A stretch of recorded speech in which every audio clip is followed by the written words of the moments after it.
Cheers.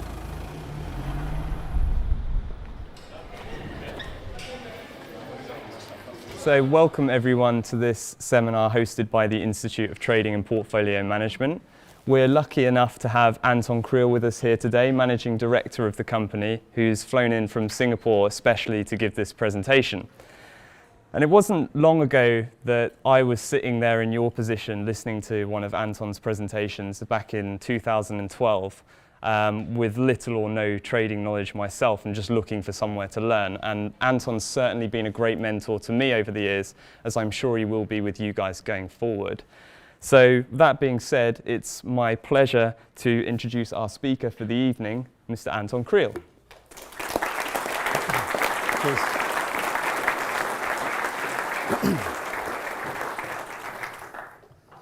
Hi guys, welcome. So we're short on time today. It's a huge presentation. We're not going to be able to take questions during the presentation, but we're going to be in the pub later. You can see some of the mentors here as well from the Institute, so you can ask a lot of questions there later. We're going to aim to get finished by around 9:15. So without further ado, let's get on with it. So here's the schedule for today. First thing we're going to look at, we've called it the other side of the fence, professional trading knowledge that professionals do not want retail traders to know. Some of the things you're going to see today are very harsh and aggressive home truths. And you might not like some of the things you see, but it's honest, it's truthful, and you've just got to deal with it. There's things that professional traders don't want you guys to know, so they are at an informational advantage in the financial markets versus you guys. We're going to look at some of the market participants, the broker, the educator, and the retail trader, how your side of the industry works. So basically not the professional side, and we're going to look at the differences. We're going to look at something called the inversion narrative, so why the vast majority of retail traders in the UK, Europe, and Asia lose money, and why the vast majority of retail traders in the US lose money. There's some subtle differences. And we're also going to look at charlatan educators, fake traders, how these guys create a story about themselves and suck naive retail traders into believing what they want you to believe. So I'm going to show you how to spot these guys. And then we're going to look at how you actually go about getting consistent profitability as a retail trader. So let's get started. First things first, why the hell do we care? How many people here have actually traded? Who's got a brokerage account? Okay, so that's quite a lot, 40% of the room. Who hasn't? Who's never ever tried it? Okay, so the minority of the room has never actually pushed the button. Okay, so that's quite interesting. So, why do we care? Well, people have tried, and the vast majority lose money. But if you haven't tried, if you haven't done anything in the retail trading world, whether you like it or not, you are in the finance industry. If you participate, if you've got a mortgage, you own a business, you own a home, you've got a bank account, a credit card, a debit card, whatever, you are in the finance industry whether you like it or not. You are a participant in the economy. But there's another reason as well. Pensions. The pensions infrastructure that was essentially set up in the 70s has failed the Western world. What's the pensions question? The pensions question is, can I get income in retirement? Can I live my life in retirement? And the pension solution is to provide that income, but no one can retire. What's the average pension number in the United Kingdom? Average pension balance. It's about £30,000. In the US, in dollar terms, it's about $60,000, $70,000. In Europe, it's about the equivalent of the UK, about £30,000, so about 40,000 euros. Asia, there's varying degrees. So for example, Singapore have the highest pension values in the world. The average pension value is $330,000. But there's reasons for that, which is another lecture. But essentially, in the Western world, pensions have failed. So what's happening? Boomers and Gen Xers are desperate. because they know they can't retire. So people are always looking for a solution. And this is why people come to seminars like this. But you've got to be warned. You're not the only people that have realized this. Everyone's realized it, and also an entire industry has been built around a narrative to provide you with solutions to this problem. Essentially catered to the desperate middle-class fool. Now, this idea of learning how to do everything yourself, it's a noble idea, but it's fraught with dangers. Because there's a lot of bad people in the world who want to cater to the middle-class fool, and those bad people do things that are not good for you. They're only good for them. And our continuous campaign at the Institute is to basically first show you guys how it actually works. Show you basically how the landscape, how the industry works, so you can figure out how not to lose money, how not to fall into all the traps, how to make all the classic errors as a trader or an investor. And then the second thing we do is actually teach you how to then go and make money. So the first thing you have to do as a retail person in this industry is to essentially make sure you have no downside. Don't do all the stupid things. Learn how basically to avoid all the mistakes. Then it's about learning how to make money over time. And we've been providing the information in this seminar, for example, for close to 5 years in closed seminars. So it's never been publicly available. And this is why we're filming today, because we're now going to stick this on YouTube. And the whole world's going to see it. And this is why you have to, if you've heard of this phrase, be woke. Okay? What you're going to get taught today, pretty much every retail trader will never, ever figure it out. And it's pretty simple, straightforward stuff. But most retail traders, the vast majority, will never figure it out. And even if they do, they've been on a journey where they've lost so much money to figure it out, it's now pointless. So here, we're literally saving you a lifetime of losses. Or if you figure it out after 10 years, a decade of losses. So this is really useful information. First thing you have to do when entering any industry whatsoever, if you were going to set up a new business, the first thing you would do is do an industry appraisal. Who are the winners? Who are the losers? How's the industry set up? What parameters can I operate in? How do I be successful? What mistakes do I need to avoid? If you were going into any industry, you would do that as a smart business person. Why would you not do it in trading? It's the first thing you have to do. And there's been some major trends in the last 30 years that really affect retail. And they're very important. They have significant consequences. The first one is how the market's set up. Who owns the exchanges? The exchanges is where all the business is cleared. Every time you press the button, the order goes down a pipe, through a broker, through an investment bank, to the exchange. Who owns all the exchanges? Well, there we have it. Intercontinental Exchange, ICE, own NYSE and Euronext. That's the majority of business in the market. The Chicago Mercantile Exchange owns the Chicago Board of Trade, NYMEX, and COMEX. So basically we have a monopoly / duopoly. What does that mean? What do we think it means? Who does economics here? Monopolies, do we like them? No. What's the negative of monopolies? Potentially. Pricing power, and control.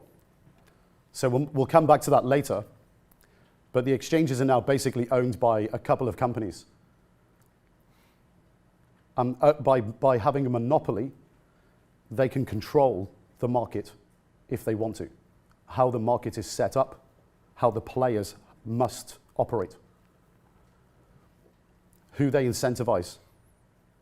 Parameters like this. We'll come on to it later again. Second, technology. Obviously, technology's played a major role in the last 30 years. First things first, infrastructure. Massively increased retail trader participation. 30 years ago, you'd be on the telephone, calling a broker and just accepting the price on the phone, whatever you got. What have you got now? Well, internet penetration, internet capability, speeds, very low barriers to entry. Everyone can trade from their bedroom or their phone. Very easy access. Is that necessarily a good thing? If you have access, does it mean you're good? Of course not. Hardware, microchips, processing speeds, massively increased. And then that's affected the penetration of retail traders, much lower cost of production. Again, lower barriers to entry. Software, connectivity to financial markets, and everything being organized for you. So making life easier. None of it actually means that the trader's going to be profitable. It just means you're supposed to have better access and better capability. It's supposed to help you more, but it doesn't necessarily mean you can make money. Regulators. Every problem we've had in the financial markets in the last 30 years, the regulator's done nothing to stop it before it's happened. It's always happened afterwards. The regulator is always passive and reactionary in pretty much every geography in the world. So in 2010, one of the main instruments that retail traders use are contracts for difference. They were banned in the United States. Why? Because too many people lost too much money too quickly. Also in 2010, IB contracts, which we'll come to later. Does anybody know what IB stands for? If you do, it means you're in the industry and you're on the brokerage side. Introducing broker contract. Introducing broker contract. Are you a broker? Congratulations. You're not going to like this seminar. Okay, so IB stands for Introducing Broker. We'll go into the details on those later.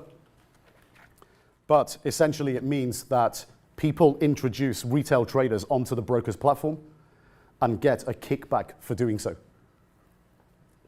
They were banned in Singapore in 2010. Why do you think they were banned? Why do we think they were banned in Singapore? Because they're great? Conflict of interest.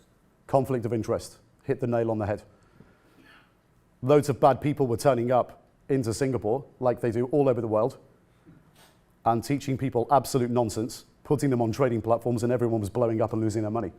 So the regulator, government, stepped in and banned them. And this is very typical of regulators. They do it after the event. So what does that mean if you're a retail trader? Well, history tells us, as a retail trader, you have to regulate yourself, because the regulator's not going to save you. They're passive, reactionary. You'll lose all your money. Then they might change a law afterwards. Doesn't matter. You're done. You're out the game. Financial markets volatility. Volatility in all the major asset classes since the financial crisis. So 08, 09. So from 09 onwards has been crushed. What does that mean for traders?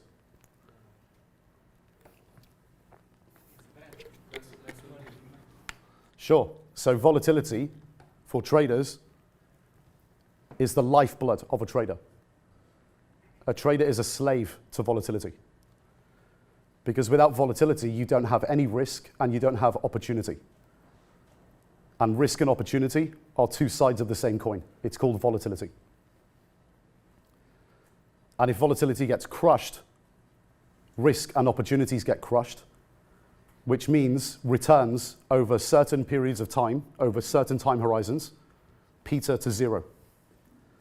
So why is financial market volatility being crushed in all the asset classes? Well, the first main reason was the monetary policy after the financial crisis. So if you remember, the Fed was implementing QE, quantitative easing. What does that do? Guaranteed buyer of bonds, suppresses yields permanently. That feeds over into other asset classes because money keeps buying other asset classes to chase yield, which suppresses yield. So it goes all the way through the asset classes. Obviously, they stopped a few years ago, but there's other reasons as well. Technology. Why does technology and access for retail traders suppress volatility? Because there's more market participants. Why does more market participants suppress volatility? Because it increases liquidity. Why does more liquidity equal less volatility? In most cases. It means there's more willing buyers and more willing sellers at every price for an asset. Which means if you have an infinite amount of willing buyers and willing sellers, assets don't move. Creates zero volatility. So this idea of trading now being like it used to be 15, 25, 35 years ago, where you can just turn up, day trade, and we used to call it scalping, is not existent anymore. It hasn't existed for a good 6, 7 years. And this is why day traders have basically not made any money or lost money over the last 6 years. So this has had a huge impact on retail traders because there's less opportunities over shorter time horizons. So the professionals have totally changed their approach in the last 7 years. Why? Because professionals do what the market tells them to do, not the other way around. And we get this message through the Institute probably 10 times a week, exactly the same question through the website. And it's literally worded the same all the time. I am a Forex day trader. Can the Institute's education help me? What's wrong with that statement? Why is that? We think it's the most stupid statement or question anyone can ask as a trader. Why do you think that is? The person is trying to dictate to the market how he's going to trade. Exactly. So the person is literally saying, I only trade one asset class and I only trade over one time frame. That's all I do. Now think about it like this. Euro dollar, most liquid Forex pair in the market.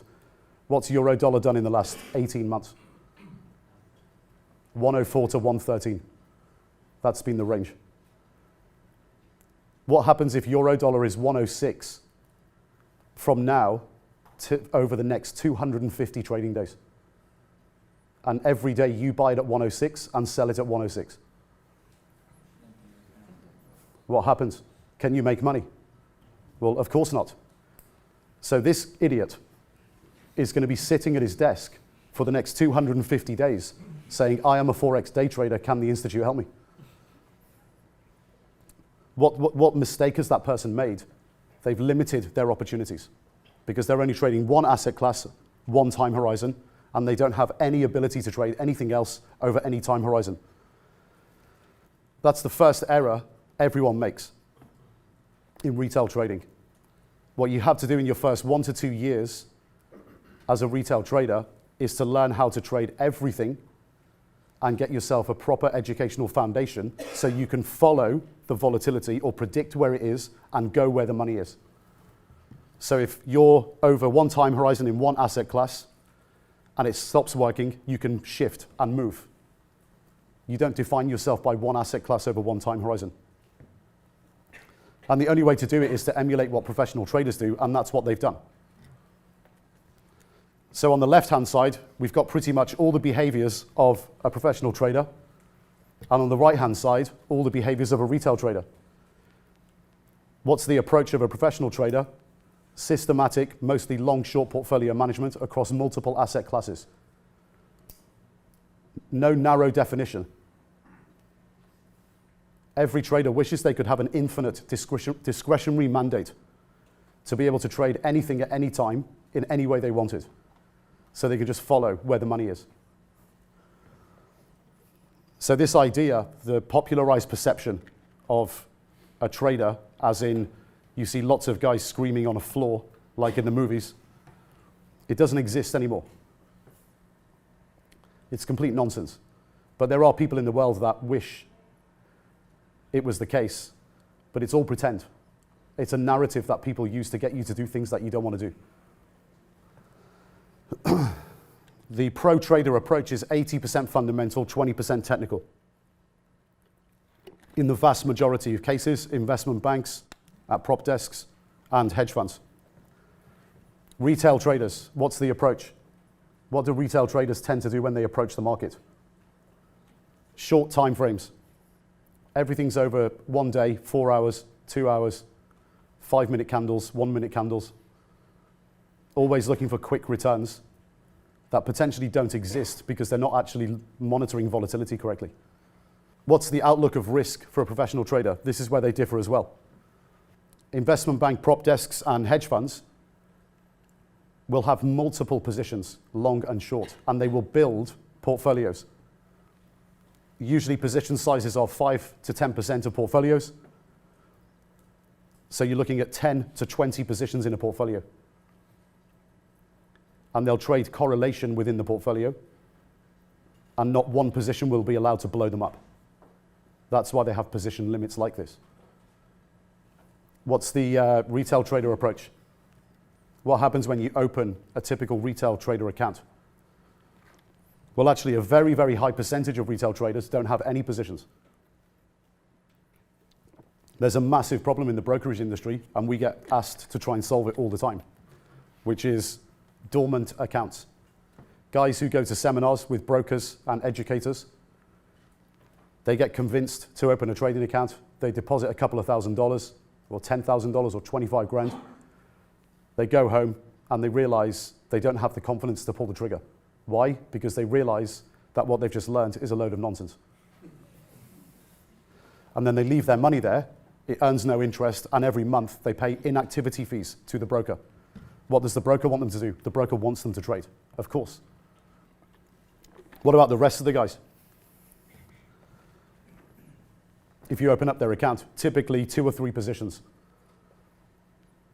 Their favorite Forex pair, long or short, because it's in the news every minute of every day. Short the S&P 500, because they're reading doomsday research online and watching too many YouTube videos. And usually their favorite cheap stock, which they bought 2 years ago, it's now down 50%, and they're moving it over to their pension because they can't bring themselves to sell it. That's a typical retail trader account. Think of all those mistakes. They're really, really common. Professional traders don't do that. It's all about portfolio management and getting consistency in return, which is the next point. With pro traders, consistency means risk-adjusted returns. Risk-adjusted returns. What does that mean? Let's think about this with 2 traders as an example. Trader 1, and let's say you're pitched to invest money in either of these traders. Trader 1 takes 50% risk per annum, annualized volatility in their portfolio. You can measure the volatility of a portfolio, very easy.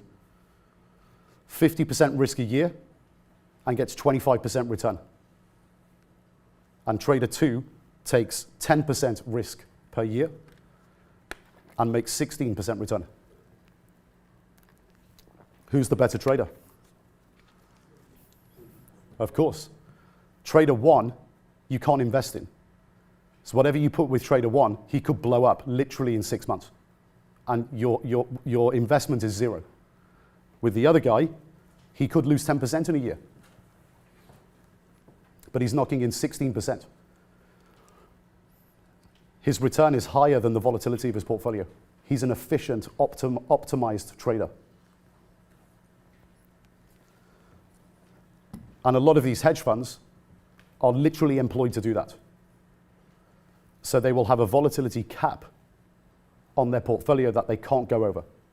They're not mandated to take the market risk. They're mandated, for example, to take 10% risk. That's why their investors are investing. So if they don't beat the S&P, they don't care. Because they're signing up to take 10% risk, no more. What do retail traders do? Everything short-term binary. So they'll have no positions or 1 or 2 positions. They'll sit around for 3 weeks waiting for the non-farm payroll number. And then they'll take a bet 3 minutes into it or 2 seconds after it. And the vast majority of time they're cutting afterwards. And that's probably one of the stupidest trades you'll ever do, because all the professional traders have got a very, very good idea what the number's going to be.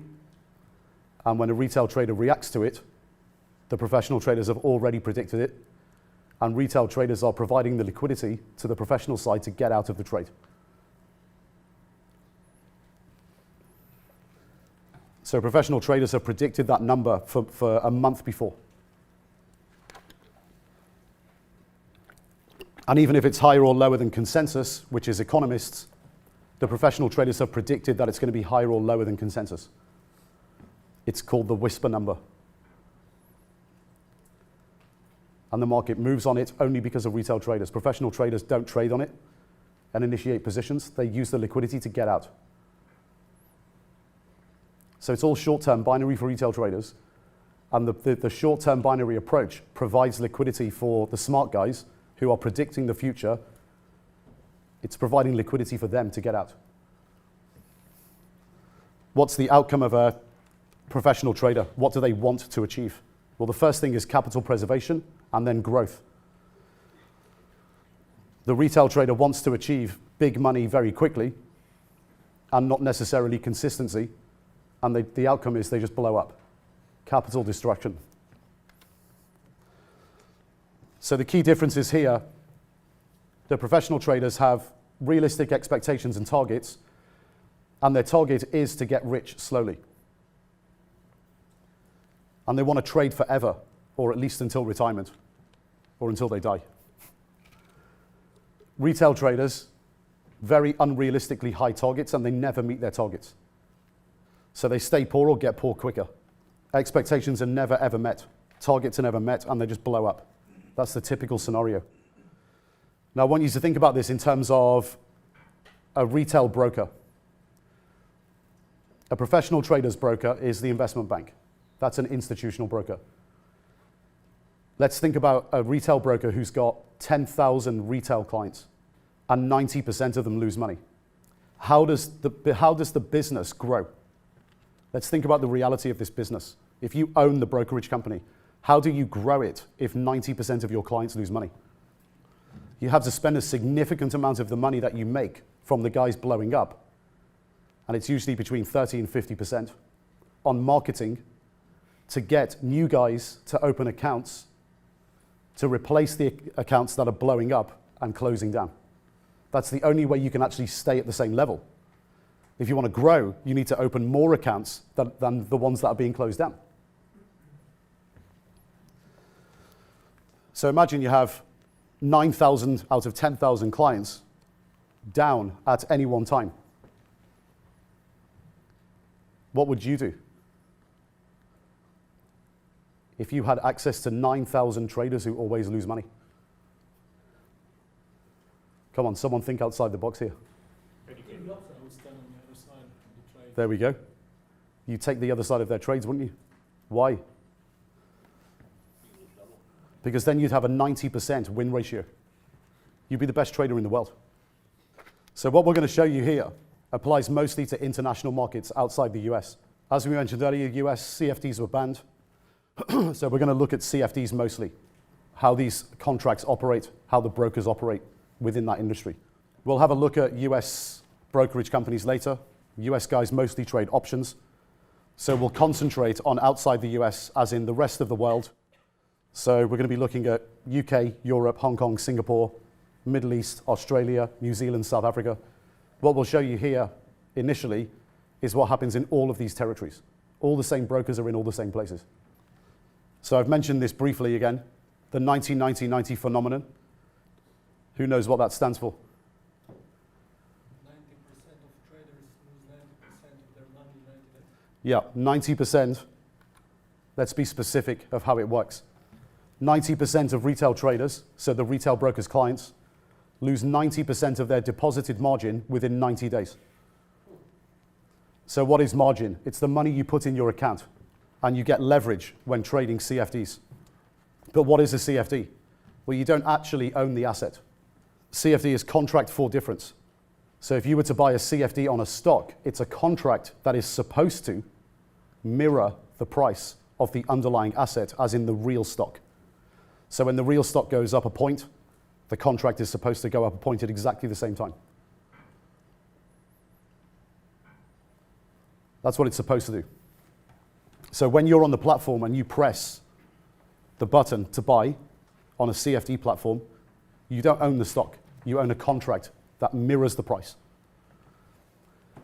And that's why it's called a derivative, because the price of the contract is derived from the underlying asset. And there's two types of margin. There's the initial margin that you put in your account, and then once you have a position, what we call variable margin. How much your margin is going up and down, how much you're making or losing. Because what happens at the end of the day, if you buy the contract and the stock goes in your favor, the broker pays the difference into your account. Contract for difference. If you have the reverse situation, the broker takes money out of your account if you're losing money. And what happens when your margin goes to zero? You get a margin call. You have to deposit more money in your account, and if you can't, the broker will stop you out of the position and you're done. Your account's blown up. So that's why we call them contract for difference, because the difference is taken out or put in. Typically in Forex, obviously Forex is a very popular instrument for a popular asset class for retail traders. Typically in Forex, whatever you deposit in your account, you are allowed to borrow up to 100 times what you put in your account. So what does that mean? Well, it's 1% variable margin, which means if you lose 1%, it goes to zero. So let's say you put $1,000 in your account, you'd be allowed to take up to $100,000 of risk, equivalent in the currency pair that you're buying or shorting. And if you lose 1%, you're gone. But what if you put 10 grand in your account? So in that scenario, you lose 100% of your margin. What if you put 10 grand in your account and had 100 grand risk?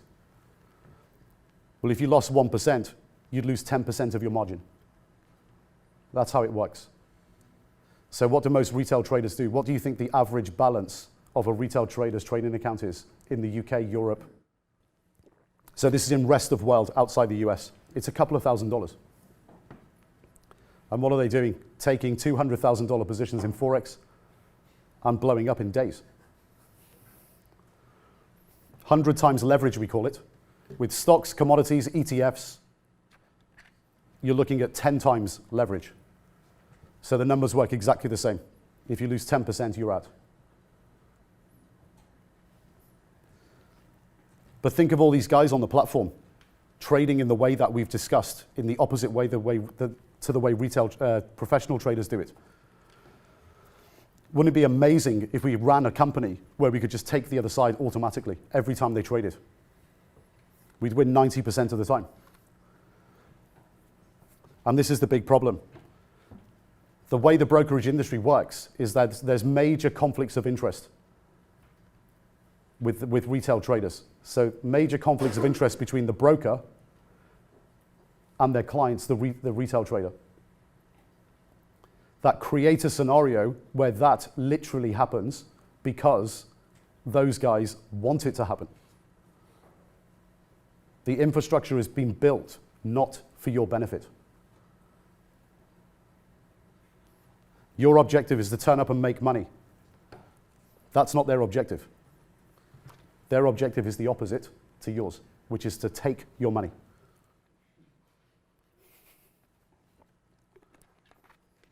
So the first two conflicts of interest are really obvious. There's four main conflicts of interest. Spread and commission. So spread. What's spread? Well, if you buy something, you're buying it in the market, for example, at 6, and if you sell it, you're selling it at 5. So the broker makes 1. You pay the spread. So if the broker has 2 clients, the broker can buy it at 5 and sell it to you at 6. So 1 seller, 1 buyer. They make a spread. So they make a spread on every trade and take turns.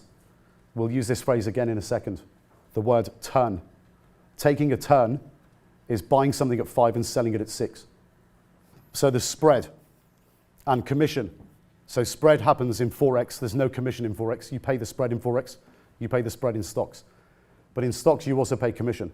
So you'll pay a percentage commission to trade in and trade out. So those two are really obvious conflicts of interest, but everyone tries to ignore them for some reason. So what does that mean? Those two things mean that the broker, by default, is absolutely 100% incentivized by volume and frequency. So they want you to trade in the biggest size possible as frequently as possible.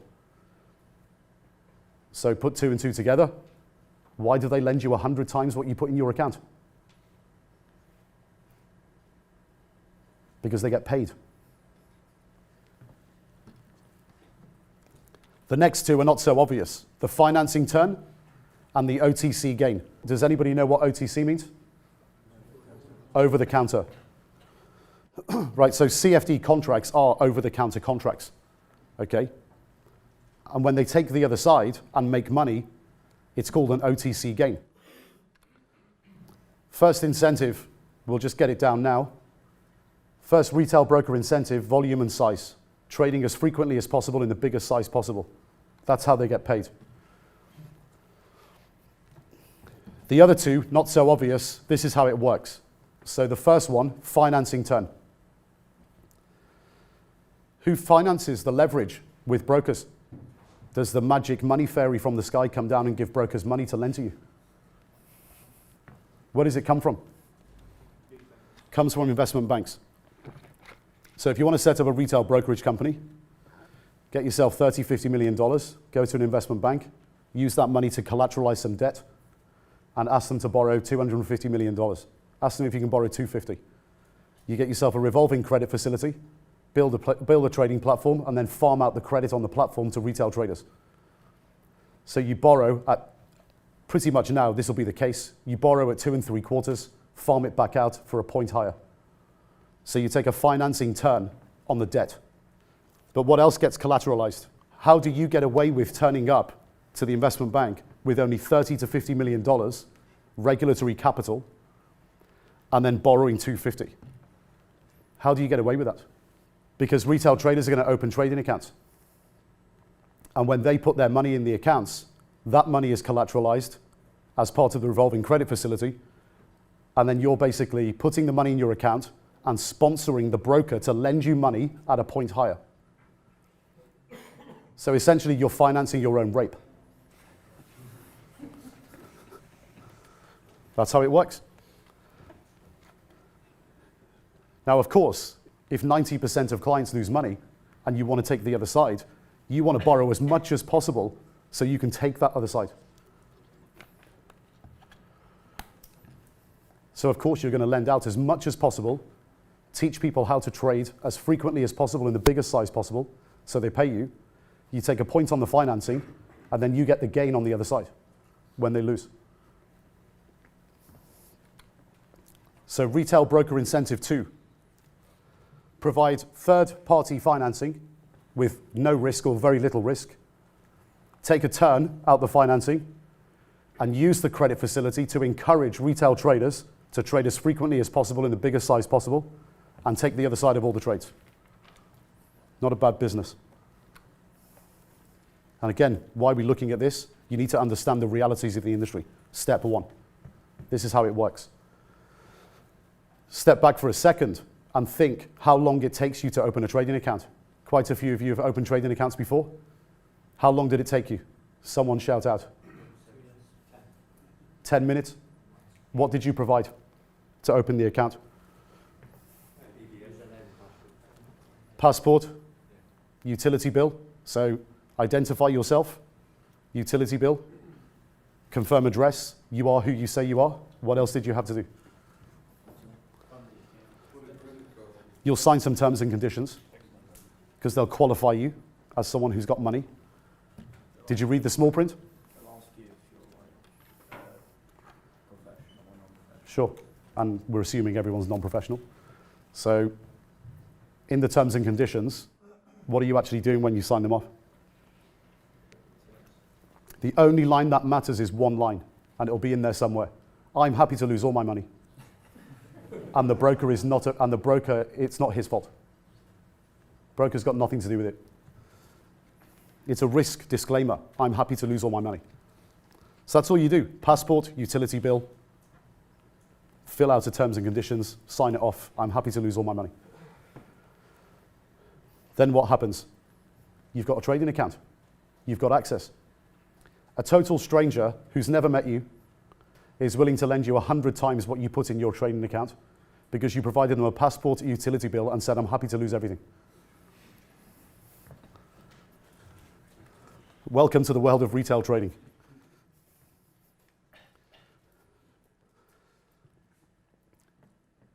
But why are they doing that? Why is it so simple and straightforward? Well, think about the regulators. Passive, don't care. They react. Retail brokers, clearly with these conflicts of interest, are absolutely incentivized to create a narrative around the infrastructure that increases your chances of losing money. In fact, the infrastructure itself is self-perpetuating. Think about it like this. If you own that company where you've got 10,000 clients and 9,000 always lose money, and you're spending 30 to 50% of your money to replace them every month, the ones that are closing down, what happens when a new guy opens their account? Well, you know you've only got 90 days to rape him. So what do? Do you wait 90 days? No, you get on with it. You do it as quickly as possible before he disappears. You've only got 90 days to take the money and take the ownership of that money from his account to your account. So it becomes self-perpetuating. It's a very negative feedback loop. So they're very, very heavily incentivized to make you believe in short-term trading and to trade in the biggest size possible. So they can make the 4 revenue streams: spread, commission, financing turn, OTC gain. So write them down. Make sure you don't forget them. This is how the industry works. Volume and size incentives, spread and com. Third-party financing with a turn, and OTC gain. And this is what the industry looks like. This is what the trading industry looks like, the infrastructure. On the left-hand side, we've got exchanges and investment banks. And everything to the right of that is retail brokers, trading educators, retail traders. We've put a few labels under each. So the investment bank, what are they doing? They're providing the credit facility and clearing to the brokers. And that order flow goes through them electronically down to the exchanges and trades. It all happens within less than seconds. What's the retail broker doing? Well, the retail broker, if we skip the educator for a second, the retail broker is providing the access, so platform and software, financing, leverage, and liquidity. Now that's important because without the brokers, you wouldn't have liquidity. So that's the positive that retail brokers provide to retail traders. You can access liquidity that you wouldn't get anywhere else as a retail trader. So what does that tell you? It's a necessary evil to use retail brokerage platforms as a retail trader. You have to use them. We'll come back to that later. But what type of education do you get from brokers? Well, there's an incentive. There's a conflict of interest. You're not going to get education that helps you make money. You're going to get education that makes you behave like a monkey. Press the button as many times as possible per day until you blow up. And it'll be wrapped up in some sort of strategy. Usually a technical analysis strategy, very short term, less than a day, in hours, in minutes. Follow this line on a chart. Every time this line crosses this line from below, buy. Every time this line crosses this line from above, sell. Signals, very typical. You're not going to get education that works. So they're providing this to the retail trader. What have we called the retail trader? Dumb money. Why? Because they believe everything that the broker tells them. And on the left-hand side, we've got the smart money, investment bank traders on prop desks. Why do we call them smart money? Because they believe nothing that anybody tells them in the market who has conflict of interest. We'll go into more detail on that later. They do the opposite of the dumb money. What's the retail trader paying? Spread and commission. What are they providing? They're providing the demand for the financing, the demand for the false narrative, and the demand for losing trades. So they're providing the liquidity for all of those conflicts of interest. And we have the acronym there, COI. So if you see that in the presentation later, the acronym COI, conflict of interest. And the education is a false narrative. We're going to go into a little bit more detail on how this works in terms of the OTC gain and how all of the conflicts of interest work, how the drivers of conflict. So spread, commission, financing turn, and OTC. Believe it or not, it actually happens automatically. It's now all been set up to be automated. It's been going on for 7, 8 years already. So if you're only learning this now, you're well behind, well behind. Think of the 10,000 client broker example. What happens when a losing client comes onto the platform and presses the button? Well, at 7 a.m., all the losing clients whose accounts are down go into one liquidity bucket, and all the guys who make money go into another liquidity bucket. The guy who loses money comes on, presses the button. They provide the liquidity automatically, instant. Take the other side. They could, if they want, hedge it. They could go into the market, the real physical market, and purchase the physical underlying asset. So then the brokers short the contract and they buy the underlying asset. But they don't. They stay short the contract. Retail trader loses, comes back, sells the contract back to the broker. Broker buys, closes out the position. Retail traders closed out, brokers closed out. Broker makes money, takes the difference out the account. What have they made on that trade? They've made every revenue stream: spread, com, financing, and OTC gain. And literally, it's all automatic. It's automated software. It happens in a second. So the hedge, if they choose to put it on, will happen automatically down the pipe through the investment bank. It's just a two-way pipe. Now, what happens if it's a guy who makes money? Well, the guy trades, buys the contract on the platform, broker shorts, automatically hedges by buying the underlying asset. The guy makes money, comes back, sells the contract, broker pays the difference into the account after unwinding the hedge. Has the broker lost money? No. So what's the broker made? They've made spread, commission, and financing turn. So they haven't made the OTC gain. What else has happened though? What else has happened in that trade? Look at the green bar. They've hedged. They need money to hedge. Winning clients are annoying for 2 reasons to the broker. 1, because the OTC gain is eliminated, so they only make money on 3 revenue streams. But 2, they have to commit twice as much capital relative to a losing trader because they have to hedge. So winning guys cannibalize the broker's capital. So they're annoying. Losing traders are fantastic because they get the 4 revenue streams and they use X capital to trade with that client. Winning traders are annoying because they make less money and commit twice as much capital, 2X.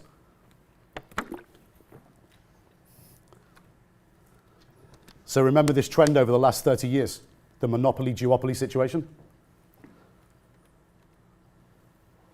Where's the credit coming from? It's coming from the investment banks. This is the value chain or supply chain of liquidity in the trading and portfolio management industry. Who owns the narrative? What's the perfect retail broker to lend money to? One that peddles the narrative. Why? Because the investment bank can lend them money and make money out of it forever. So it's starting to add up. There's a monopoly-duopoly situation with exchanges and investment banks. Who are the biggest clients of exchanges? Investment banks. More on this later. But smart money and dumb money.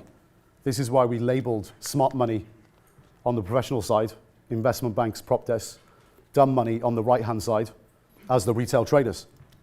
Smart money understand how the financial markets work. They understand conflict of interest. It's professional trading 101. It's the stuff you get taught in your first couple of months at Goldman Sachs or any firm that's good. They avoid trading in the way that other participants in the market who have conflict of interest want them to. They avoid it. And they do everything in the opposite way to the way retail traders do it.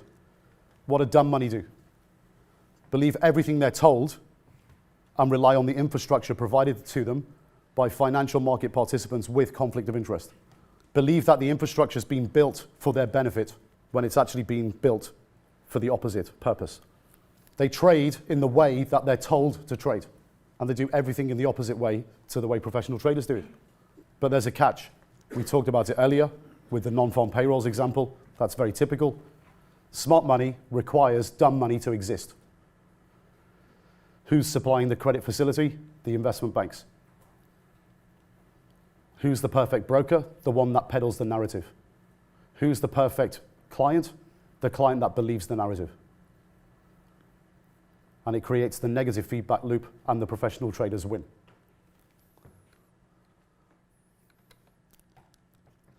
We can also add hedge funds and pension funds into here. So in the grey box on the left, hedge funds are smart money. They're basically exactly the same as investment bank prop traders. Pension funds are slow money. They're investing over a long time.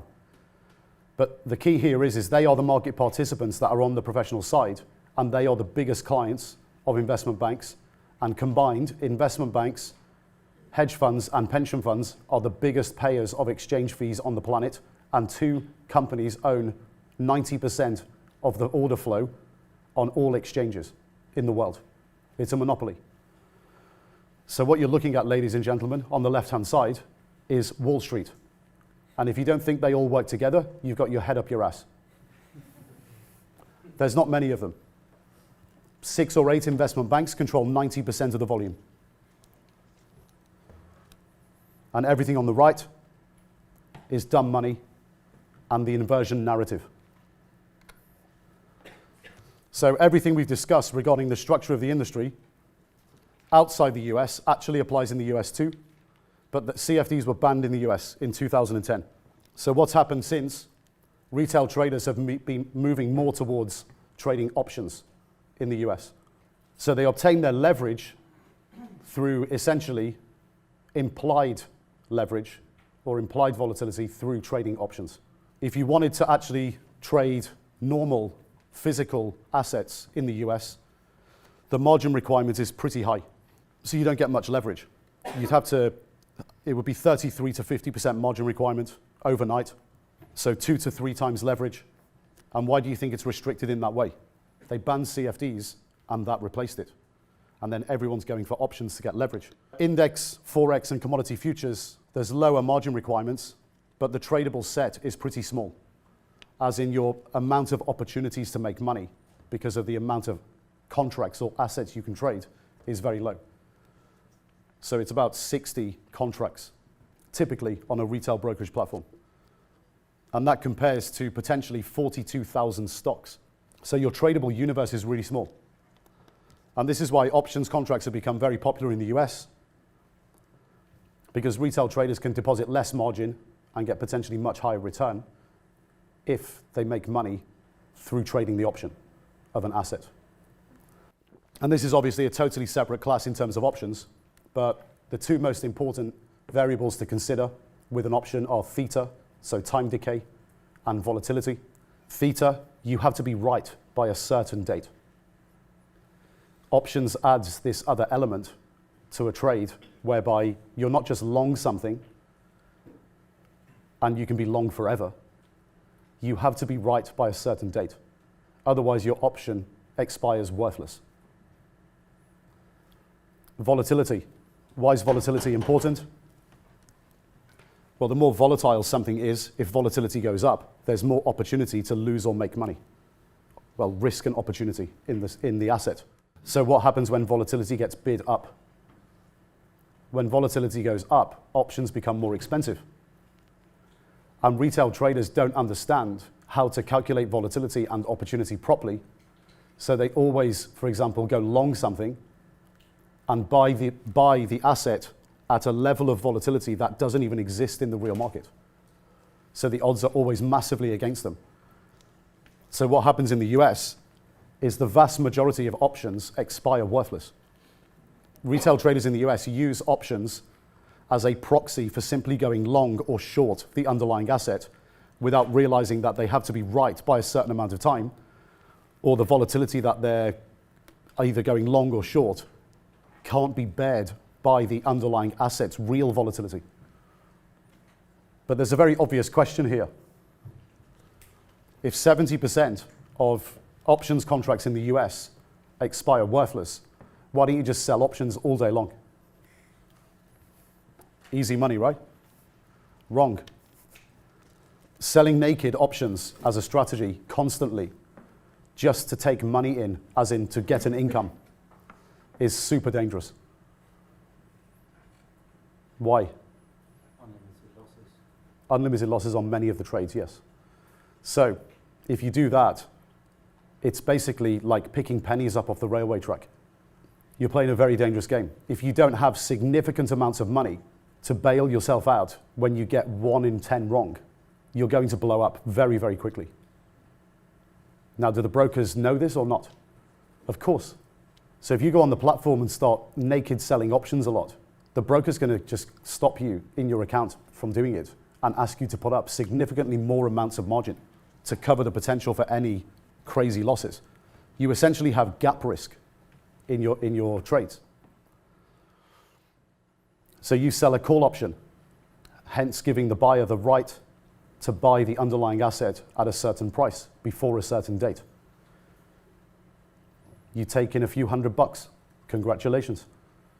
Go to bed, wake up the next day, the company's been taken over for a 100% premium by one of their competitors, and you're bankrupt. Happens all the time. So that's why it's not that straightforward. Just because 70% of options in the United States expire worthless doesn't mean just go into the market and start selling options every day to make an income. What people don't understand in the US is that buying an option relative to buying a stock or a commodity or an index, so buying an option on those products, there needs to be a marginal benefit in addition to owning the option than to just owning it outright. And if there's no marginal benefit, there's no point, because you have to be right by a certain amount of time. So the risk reward has to be much more favorable over the amount of time, and you have to see catalysts that the market doesn't see. And you have to trade at the right price. If you're not trading at the right price, the risk reward will never be in your favor. So again, this massive gap in education and understanding of how these things work exists in the United States. So the options class is a whole different class. But let's have a look at the inversion narrative. We already know what the incentives are, the conflicts of interest. These conflicts of interest lead to what we call essentially a front door to the industry of lies and bullshit. That's what the inversion narrative is. You're being told the opposite of reality and the opposite of truth. So you fall for the narrative and do everything that they want you to do. And these lies and the bullshit is extremely intricate in detail. You've got to have a very, very well-trained eye and understanding in the industry to recognize some of the things that are going on. What does the inversion narrative exist for? It exists so they get paid.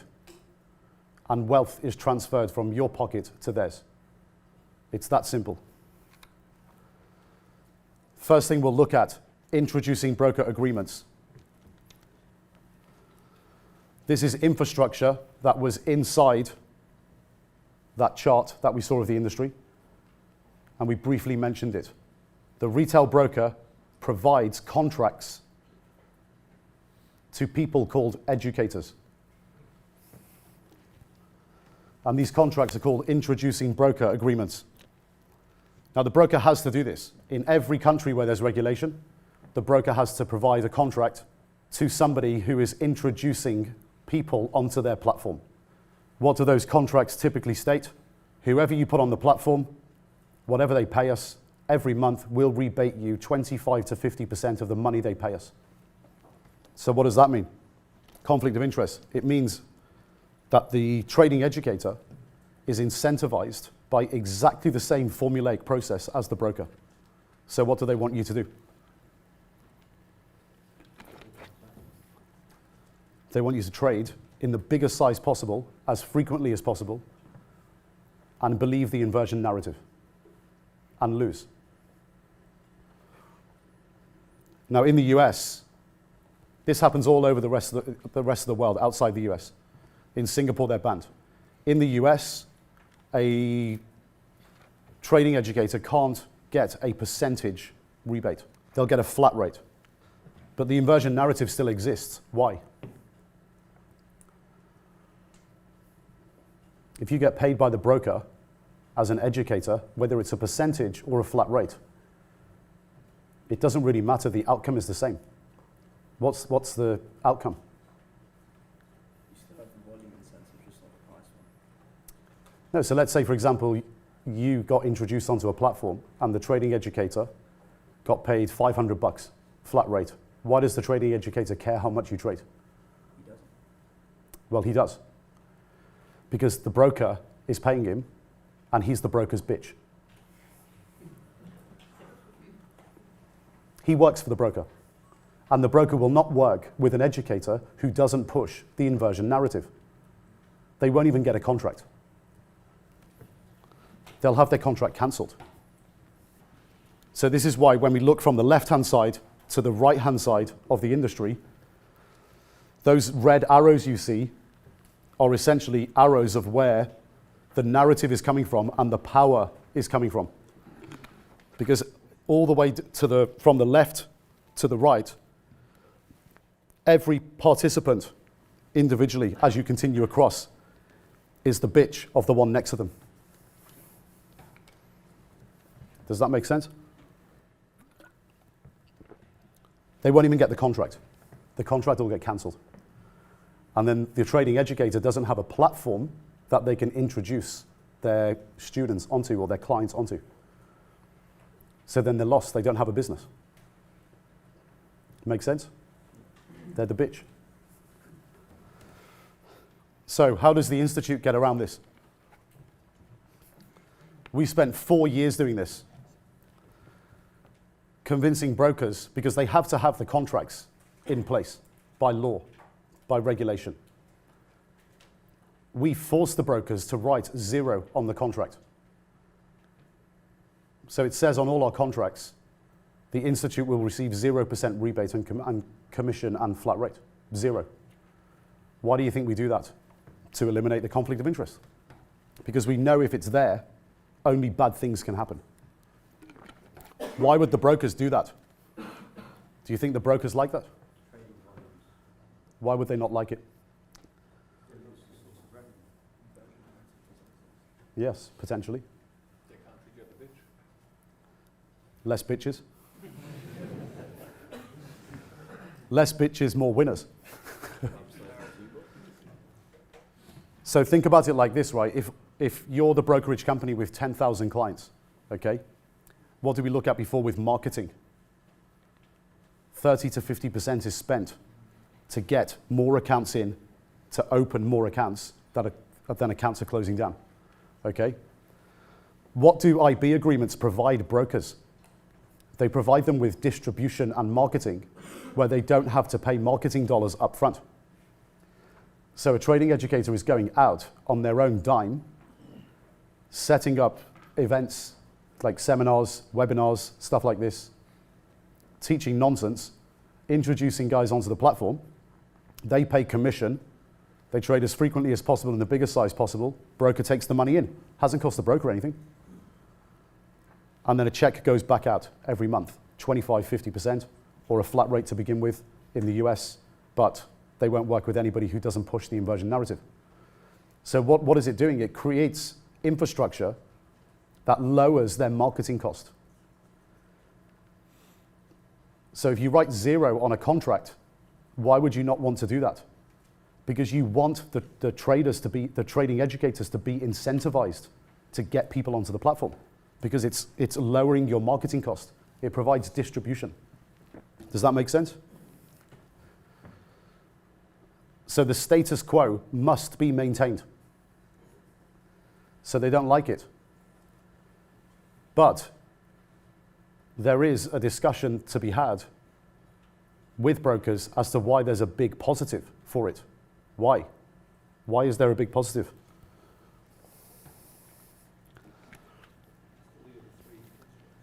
Sorry?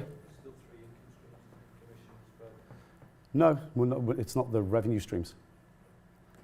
retention? Retention is a very big positive. So if you introduce guys who only make money, they're never going to close their accounts. Of course. It's cheap marketing. Cheaper marketing. What else? What do you think is going to happen in the future with IB contracts? Who banned them in 2010? Singapore. Who recently banned them? And who recently banned CFDs? Belgium. US bans CFDs. It's our strong belief that IB contracts at some point will be banned everywhere. So here's your first trade idea. First trade idea from the Institute. The morning you wake up and you see the headline, IB agreements banned in UK, Europe, US, everywhere. What happens to the publicly listed brokerage stocks? They're down 80%.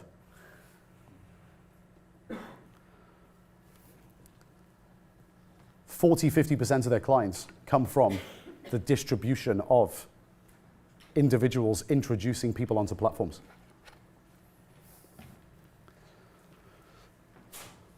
So that's gone. Distribution and marketing is gone. But if you sit there and tell them that, maybe the trade doesn't exist because they can save themselves before it happens. So the conversations we've always had is, this is going to happen, and you know it's going to happen. So you need to set up infrastructure internally that hedges your business against that happening. And the day it happens, all you have to do is send out an email to all of your educators and tell them, here's the new contract, sign it or go away. It says 0. And it can all be sorted out in a day, and you can make a public announcement and say, our distribution stays the same. And where else are they going to go? Because if they've been banned everywhere in the country that they're in, they can't say to the brokers, oh, I don't like that, I'm going to one of your competitors, because they've been banned everywhere. So the infrastructure can be set up very quickly, very efficiently for the brokers to respond to that in the future. Retention is a big one. Instead of having to spend marketing dollars all the time to open trading accounts that are opening more trading accounts than are closing down, it lowers marketing dollars because you give them a coupon business. It's like a bond. So if you put 100 traders, like Institute traders, onto a brokerage platform, and they're trading 2 or 3 times a week, and they never blow up, it's like the broker owning a bond. They're getting paid a coupon constantly. What if a high percentage of your guys make money? Well, they don't like that either. That's annoying. So they're told to hedge, and if they don't, they've only got themselves to blame. And we don't want to hear them complaining and crying like bitches on the phone. So we're very straight up with them. We will give you a coupon business and a business hedge, but we want 0 on that contract. You should hedge everything we do because a very high percentage of our guys make money. And we want one thing in return. We want access to all the data. So we can see in real time, under one login, through the back end of your brokerage account, back end of your brokerage platform, everything that every single Institute trader is doing in real time. So we can monitor the risk. And they like it. If you want to see our IB contracts, go to the account section of the website, itpm.com. So we've got a new website up. We're on an overlap situation at the moment. So institutrade.com is the old website. itpm.com is the new one. We've got the four contracts that we have globally available on the site. You can literally download them in a PDF. Took several years to negotiate them all. The one we have in the States, we've gone a step further now, and we're about to get another one in the rest of the world that does the same. Instead of them writing 0 on the contract, which has taken us 3-4 years to negotiate, prove the infrastructure works, let brokers like us, let brokers see that it works, give them a business hedge, show them that the business is good, and they're just being stupid if they think it's not. The one we've got in the US at the moment with TradeStation, 20% of the money that you pay, well, institute traders pay to TradeStation, gets rebated back into their account every month. So just give it back to them, up to the value of the education that you buy through the institute. So what does that mean? That means you get your education for free. You've just got to commit by putting the money up first to pay for it. Then when you become an institute trader, over a 2-3 year period, you're going to get the money back into your account that pays for the education. So it ends up being free. And we've negotiated the contract outside with a new broker that we're bringing in the next 1 to 2 months. And they're going to rebate 20% in the rest of the world. So what that is called is a soft dollar agreement, called softing. You're providing a service and the broker's paying for it. You're providing a service to their clients and they're paying for it. So we always eliminate the conflict of interest. It's one of the most important principles that we get right in the Institute, that we always implement. So unlike the other educators, we're not incentivized by volume and frequency. We're totally the opposite. We actually want you to make money. Because if you do, it means all of our data is good. So what are they, these guys? The trading educators that have got volume and size incentive. They're essentially the brokers in disguise. They're incentivized by the 4 revenue streams. Well, the three as well. 3 because they get the financing, so not the OTC gain. But the broker is paying them who gets the OTC gain, so they're incentivized indirectly. They just want you to trade as frequently as possible in the biggest size possible, so they're always going to show you trading strategies that pay them, not you. Charlatans, they're known as. Guys who pretend to be traders, but they're not. They're fake traders. They're internet marketing imposters. Here's the red flags of a charlatan educator who pushes the inversion narrative and is essentially working for the broker. Day trading always works. Well, we know it doesn't always work because the trader is a slave to volatility, and the trader doesn't tell the market what's possible, the market tells the trader what's possible. Remember our euro-dollar example, 106? Buy and sell for the next 250 trading days. Buy at 106, sell at 106. If there's no volatility, you can't make money. Impossible. So day trading doesn't always work. In fact, it works in the minority of cases. It only works in history in the last 15 years, 20% of times, on average. And that is a statistical analysis. You can't argue with it. We're looking at US equities in particular, specifically, and the major Forex pairs. And 80% of the time, it hasn't worked. The odds are not in your favor. So what does that mean? You're being told the inversion narrative. You're being told the opposite of what's true. But what does that do for the broker and the educator? Guaranteed volume every day. If you absolutely believe that day trading always works, or works in the vast majority of times, in history and going forward, what are you going to do? Well, you're a guaranteed idiot. You're guaranteed to trade all the time. Fantastic, perfect client. They get paid, not you. Next one. It's better to not have overnight risk. and to exit your positions at the end of the day always. Why is that good for the broker and the educator? Because you're guaranteed to trade twice a day. You enter a position and exit. It also just means that the educator has no idea about risk, because risk can be hedged out overnight. Risk can be hedged out for months with assets that are correlated. Next myth, you can make a monthly income from trading. Well, we know that can't be true. Why? Because you need volatility. What's one of the big educator slogans? Make $10,000 a month trading the international Forex markets. Get the life you deserve. Well, what if the Forex markets don't move? You're not making $10,000 a month trading the international Forex markets. You're losing, and they're actually right. You are getting the life you deserve because you're an idiot.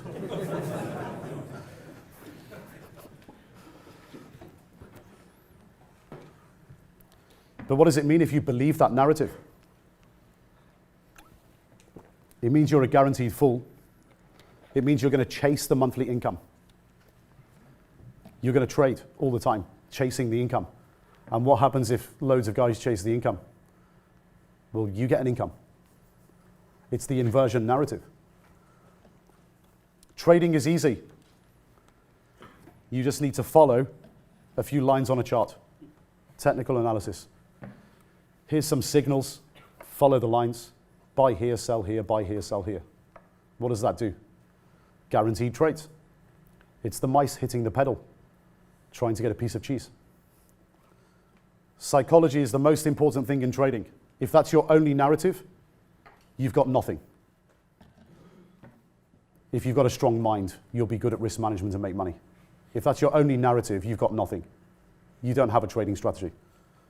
All you need is risk management to be a good trader. Nonsense. You need ideas. If you've got amazing ideas, you can be a terrible risk manager and still make money.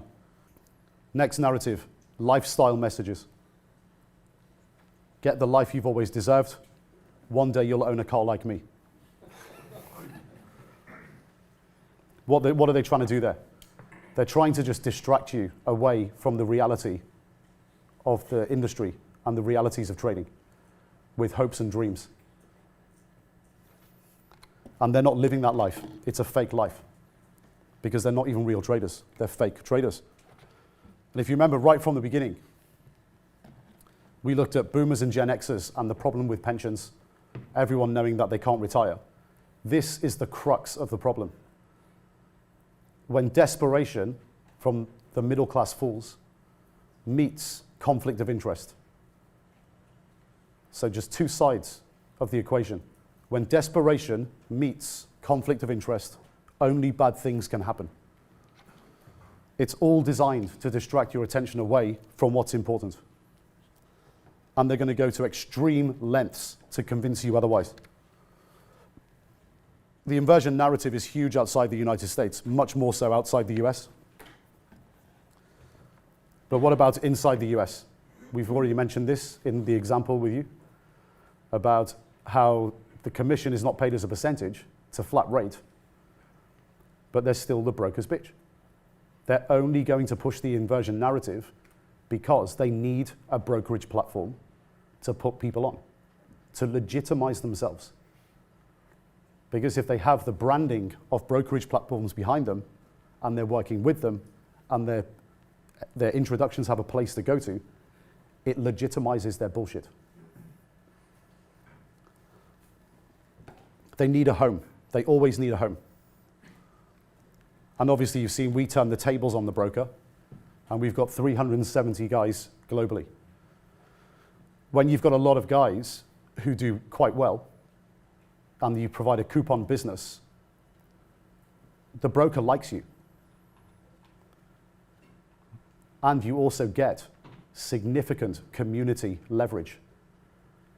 Because if you have 100 guys on a platform and they do well, and it's a coupon business and you've provided a business hedge to the broker, do they want to lose them? No. Of course not. So what happens at the Institute when we want something from the broker? they become our bitch because they don't want to lose 100 clients. We've turned the tables. So what does it look like in practice, the inversion narrative? 1, IB agreement. I don't think we have to beat that drum again. But one thing you should absolutely do if you go to get taught by someone in the financial markets who professes they're an educator and they're good at teaching and they're a guru trader, ask for their IB agreement. If they're introducing you onto a platform, the contract has to be in place. It's illegal for the broker to not have the contract in place. So if the educator won't give it to you, where do you go? Well, first of all, what's the message if he won't give it to you? What's the message from the educator if they say, no, I'm not giving you a copy of my contract? They've got something to hide. Or they don't have a contract, which means it's illegal. So either way, it's bad. Where do you get it from? Well, actually, contact the broker and ask for the email address to their compliance desk. Under regulation, they absolutely have to provide it to you. They have to have full disclosure of the relationship with the educator. So contact compliance and go behind the educator's back. That's how you find out if they're incentivized by volume and frequency. Regulatory history is a big one. There is actually a real definition of what a professional trader is. So if someone claims that they are or have been a professional trader, you can find out with a few clicks of a mouse. Why? Because if they've been a professional trader, the definition is they've performed a controlled function. And the controlled function in all geographies is trading other people's money, investors' money. So investors will be in a hedge fund, pension fund, but also investment banks. The investors are the shareholders in the bank, and the guys at the bank trade the shareholders' money. They control the balance sheet. So they are a custodian of third-party capital, and they have to be regulated. What do you have to do to get regulated? You've got to take your exams. And there's a public record everywhere, in every geography. There's mine. FCA register. So Goldman Sachs, Lehman Brothers, JP Morgan, regulated to perform controlled function of trading other people's money. And Woolwood Consultants, which is a small firm that we had 4 guys, and we had to be regulated because we traded each other's money. Very straightforward. Another easy way of finding out is if you know someone who's got a Bloomberg subscription. If you know someone who's got a Bloomberg subscription, just ask them to type your name into the search field, or the name of the educator, and then click on, I think it's 8, career. And it comes up with the full career of the person who was a subscriber to Bloomberg. Now, it's difficult for retail because it costs $25,000 a year, but Bloomberg records the career of professional traders and professionals in the market. Not hard to find if you do a bit of digging. That's online. Creel joins JP Morgan, equities trading team. That's online as well. So at Lehman before.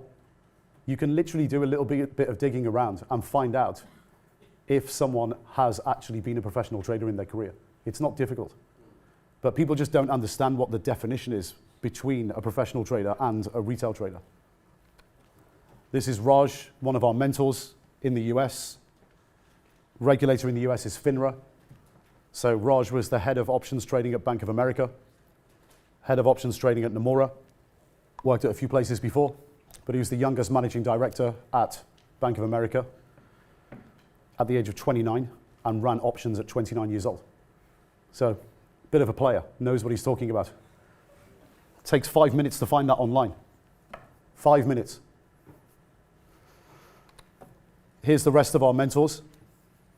So Tristan, Chris Cathy's over there. Jason McDonald, sorry I had to put your middle name in. Me too. Ben Berg-Green, who's over there. Hisham, who's arriving tonight. He should have just landed actually, he lands at 8:30. We're doing a conference at the weekend.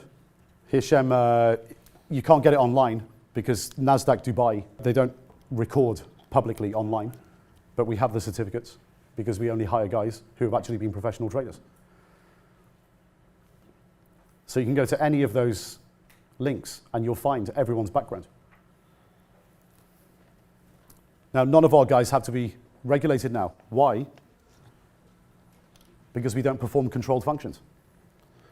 But the point I'm making here is this, is if you are being told by somebody who professes to be a professional trader or has been a professional trader, all you have to do is check. And what happens if you draw a blank or you can't find it? What happens if you ask them to prove it and they can't? What's happened? You've been told by a retail trader that they are a professional trader or they have been a professional trader. So what does that mean? You're being potentially taught by somebody who is exactly the same as you. Just because you have access to a brokerage platform or a trading account with a couple of $1,000s in it and you trade every day, it doesn't mean you're a professional trader or have been a professional trader. It's like me going out into my back garden every day and kicking a football and saying I'm a professional footballer. Barcelona are not signing me up next week. And I should not be teaching football. It's pretty straightforward. So anyone can do their research. And if you don't, you're actually being really irresponsible. All you have to do is check the regulatory history. So check for the IB agreement, check for the regulatory history. The vast, vast majority of trading educators in the market have absolutely zero professional trading experience. They are retail traders pretending to be professional traders. And it takes one check. So now you know the definition. If they have no status, no history, having a controlled function of managing other people's money, it means they've never been a professional trader, and they can't claim to have been one. It's a binary outcome. You can't get a little bit pregnant. You're either a retail trader or a professional trader. You're either pregnant or you're not. They're just pretending. So they'll have the IB agreement. They'll pretend that they're professional traders. How do they pretend that they're professional traders? Well, we live in an online world, and they'll create completely manufactured backstories of their lives.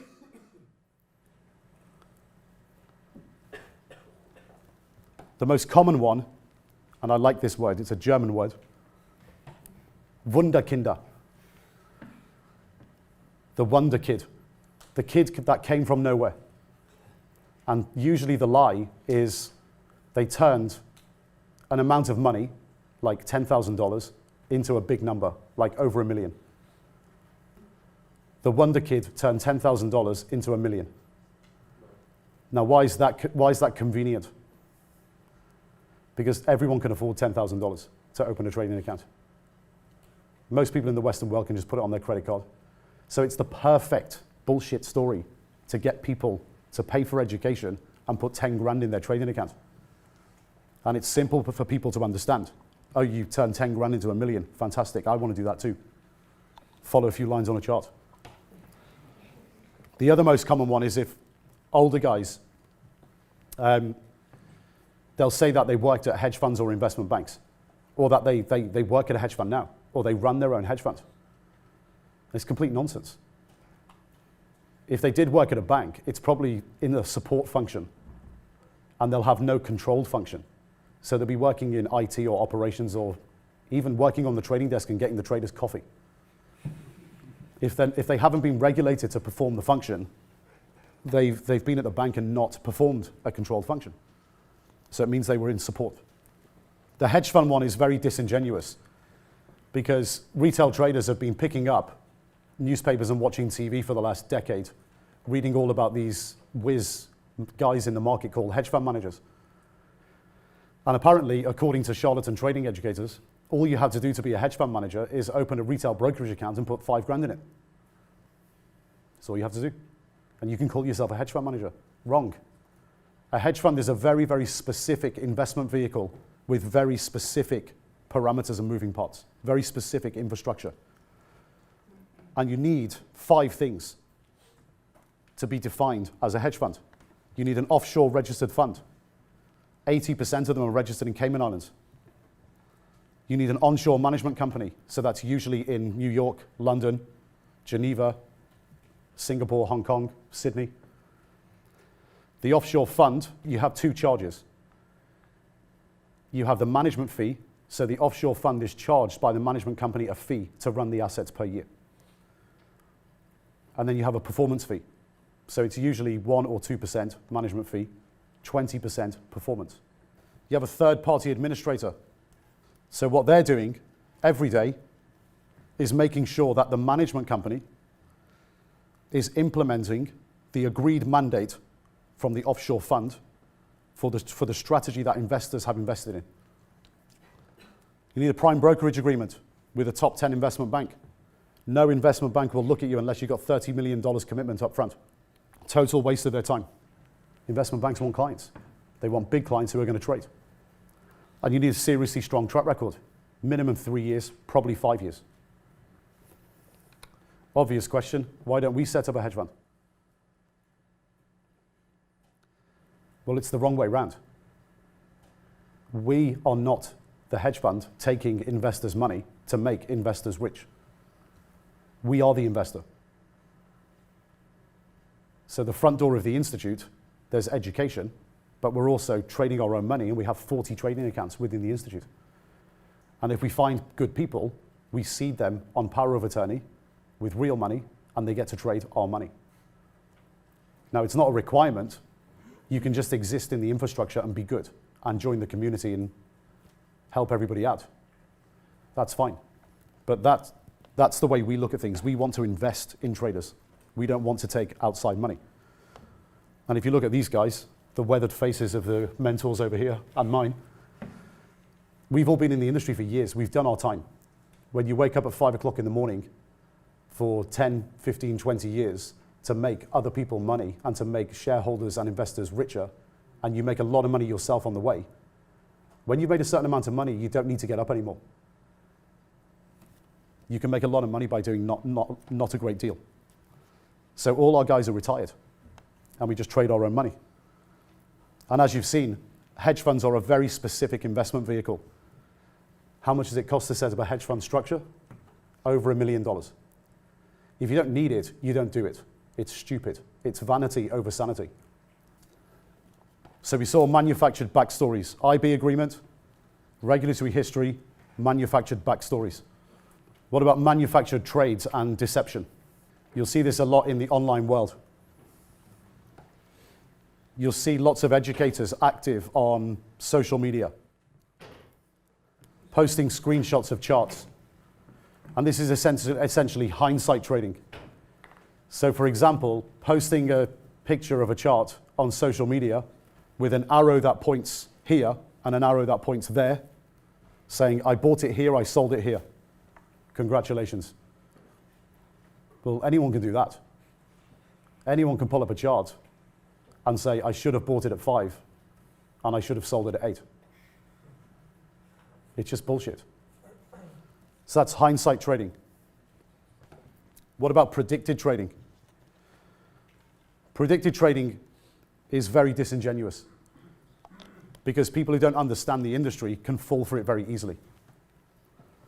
So what about posting a chart before an event with support and resistance and saying, prepare for the big move. And then afterwards, you actually get a screenshot of a real trading account with showing a profit of, say, $3,248 with a narrative next to it that says, just made $3,248, it's only 10 a.m., that's me done for the day. I'm off to the beach. This quite literally is the oldest trick in the book, and it's been going on since the 1920s. They've got two trading accounts. They go long in one and short in the other, and they post a screenshot of the one that makes money.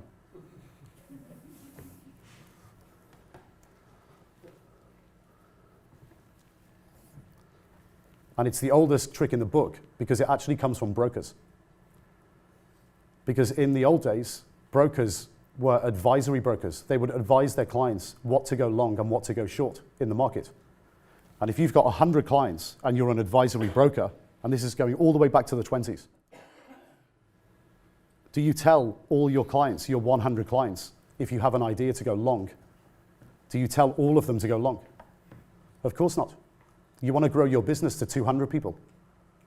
So you tell 50 to go long, 50 to go short, 50 of them make money, 50 of them lose money, and then the guys that lose money, you help them on the next one.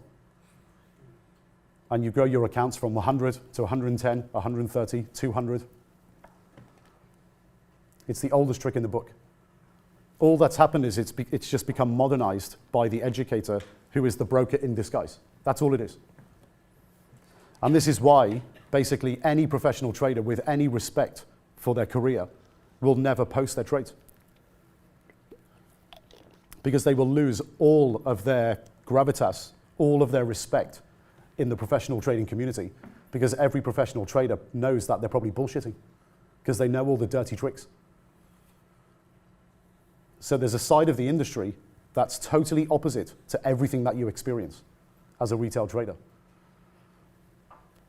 But it also breeds a dependency culture as well, which is exactly the opposite of the way traders are taught in the real world, like professional traders.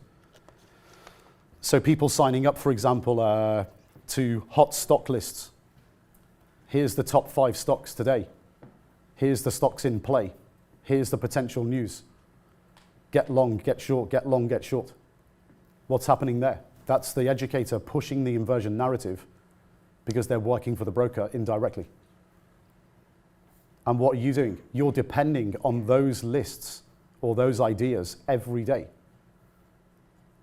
to try and generate a P&L for yourself, try and generate a profit for yourself. It's the total opposite of the way you need to be taught. You need to be coming up with your own ideas and generating your own ideas. Manufactured trades and deception again. Deception, this is how the online world works with people who have a false narrative.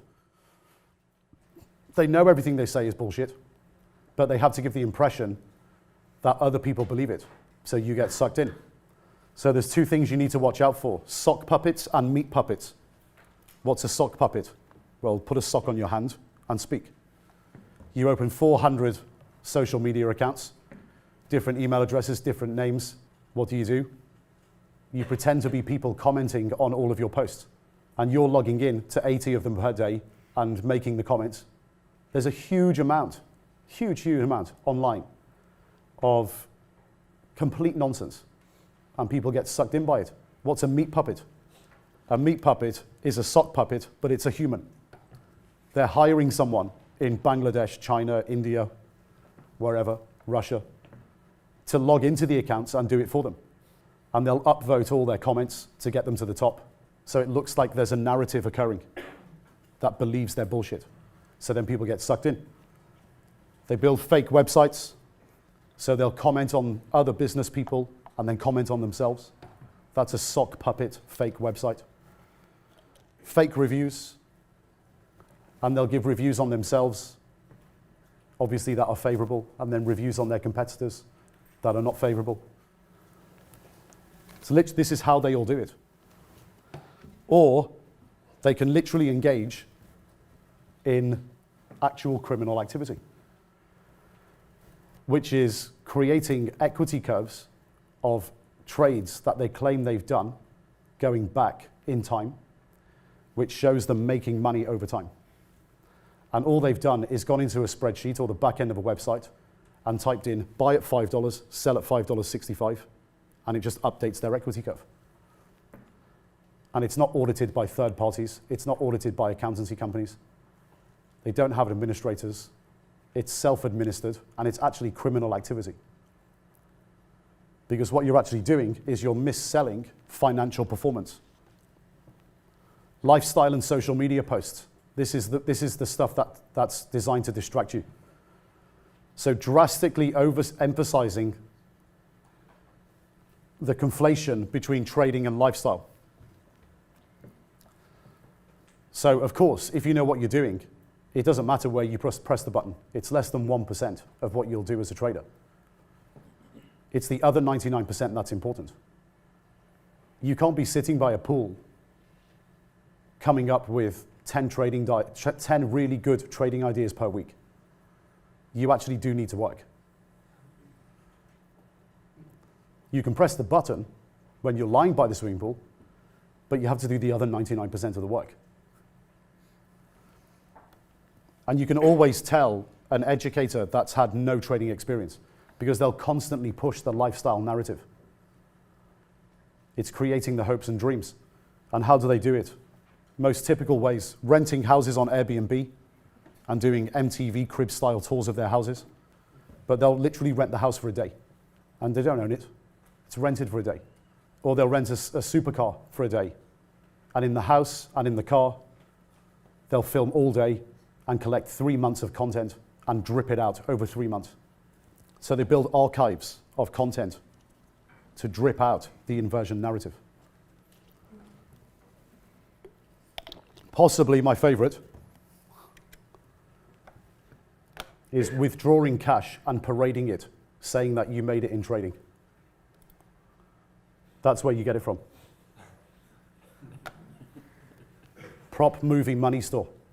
There's $1 million on sale for $450 in new style, aged look 100s. That's where they get it from.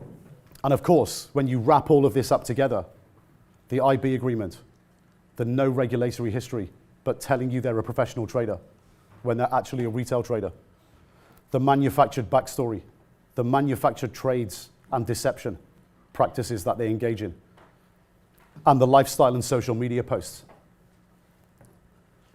Of course, the cherry on the top of the cake is the reason why they do it is because they want to inspire you. So you can one day be like them. So you open a trading account.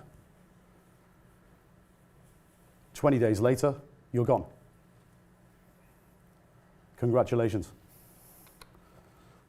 But there's other areas of trading infrastructure where IB agreements are very important. Trust me when I say this. IB agreements are everywhere in trading. They're not just with educators. They are everywhere. They just work in slightly different ways.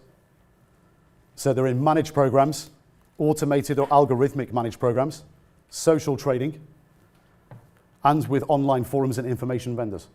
Let's start with managed programs. So there's a difference between a sophisticated investor and a retail investor. Retail investors are usually under $500,000 qualified. Sophisticated investors are over $500,000 qualified, usually with industry experience. So there's a gap in the market between retail traders and funds, where sophisticated investors invest in hedge funds, because hedge funds will only take a minimum of $1 million, $2 million. And you first have to be qualified as a sophisticated investor. Retail traders can't invest in them. So what do retail traders invest in? Oh, this infrastructure that is supposed to look like hedge funds called managed programs. So you have these guys who are managing retail accounts where you give them money to trade. They've all got IB agreements with the brokers. Every single one of them. So there's a conflict of interest. And what tends to happen? 90% lose money. Why? Because when their managed account goes up in value, they churn like crazy. They trade, they trade, they trade, they trade. And then the commission goes in their back pocket from the brokerage company as a rebate. And when they're down, they just churn less. So it's a churning mechanism. What about if we automate that? So we take away the human and we say, all you have to do is put money in this trading account, and every time this particular account trades, you do exactly the same trade. So it's automated. So there's no human managing it. The human is managing their own money, and you're just copying their trades. What about if we automate that? Now, the way that's set up is you have what's called a master account at the brokerage company, and then you have hundreds of retail traders who want to outsource their trading to somebody who's supposed to be good. What's happening there? Well, the guy with the master account has an IB agreement with the brokerage company. So every time the master account trades, or that guy trades, you automatically trade. It's the same thing. It's just two separate accounts instead of one. So what's happened there? Well, the broker has just outsourced pickpocketing to a machine. What about social trading? You've seen them, all these platforms where you go online and you see all these guys in weird places around the world with nicknames. Forex Master 179 was up 100% last week, based in Kazakhstan. The new master trader we're promoting on the platform. What's he done? He's turned $100 into $200. And you're about to give them 5, 10, 15, 25, 100 grand. They're never going to be able to manage that money. They've got lucky. Because they never advertise how much money they're actually managing, or very rarely. But something that's very, very, very rarely advertised, and no one really knows the real truth about it, unless you're inside the industry. 80% of their profiles are fake. The people don't even exist. They've created fake profiles, and the social trading platform is the brokerage platform. They own it. Or, if they don't own it, they have an IB agreement with the brokerage platform. So what are you doing? Well, you're just doing the previous example. The broker has set up an algorithm that fires off signals through certain accounts, and you've set up a sub-account under a master account. That's all you've done. And then you're automatically copying the trades of that person. That doesn't exist. And all these guys get away with it because they're regulated in places like Cyprus and Malta, which are in the EU, but they can actually passport their regulation into London. So they end up with FCA regulation when they really shouldn't. And the regulators have actually started coming down really hard on them in the last few years. And there's been multiple investigations into the social trading platform sites. And they've actually found that 80% of them are fake profiles. So all the owners of these platforms for the last 2 years have actually been looking for an exit at favorable prices. And yours truly was offered one of them for £10 million. So we decided to send in a couple of people to do some due diligence, and confirmed 2 weeks later, 80% of the profiles are fake. Well done. You've just been duped again.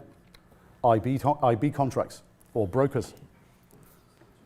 Online forums. Do you think online forums were built for your benefit? So you can go on and chat to some guys who you don't even know about stocks, Forex, commodities? They're not built for your benefit. A lot of the profiles are, again, fake. And the forum owners, the companies that own them, are actually incentivized by IB agreements. Try clicking on the broker ads on the right-hand side of the screen. See what happens. New window opens, URL. Check the URL, what it says. It's an affiliate program. And they have an IB agreement with the broker that's advertising on their platform. We've downloaded many of the company's accounts to forensically go through them to see where they make their money and how they make their money. Because we see the URL links as affiliate links, and we know they're getting paid by the broker in commission. So you go on to Company's House, download the last year's accounts, the accounts before. How do they make their money? Mostly through marketing and advertising. And what is marketing and advertising revenue? It's brokers paying rebates on IB agreements. You need to understand how the industry works. So what's going to happen when you go on an online forum? Well, the online forums are in direct competition with trading educators. So what's their narrative? All education is crap. Well, of course, most of it is, because most trading educators have IB agreements where they get a percentage rebate. But there are real players in the vast minority, and we're one of them. But what are they going to push on their platform? They're going to diss all educators, and they're going to diss brokers that are not advertising with them. And they're going to push you with the inversion narrative, and they're going to promote forums that promote the inversion narrative and send you and push you towards the brokers. They'll even set up fake profiles themselves, and they'll call themselves, for example, veterans, as having been on the forum for 10 years and added lots of content to the forum that other accounts that are fake respect. So they're basically sock puppets. And they'll push you towards the brokers. So you think you're talking to a guy that's got a reputation that's good. It's a guy working at the forum. You need to be very, very suspicious of how all these guys work. There's huge conflicts of interest everywhere. So consider what you've been shown today. Just think about everything, how everything works. How the parameters of the industry are literally set up for retail to fail. The infrastructure was built for retail to fail, not for them to benefit. How hedge funds, pension funds, and investment banks are the largest payers of exchange fees. And exchanges need them to survive, to maintain the status quo. How investment banks in particular absolutely require dumb money to exist. And they enable the infrastructure by providing the credit, the financing to retail brokers.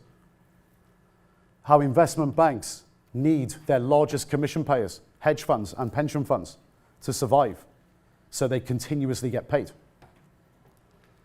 How retail brokers and their IB incentivized educators are literally contracted and incentivized by the infrastructure for retail to fail, so everyone gets paid.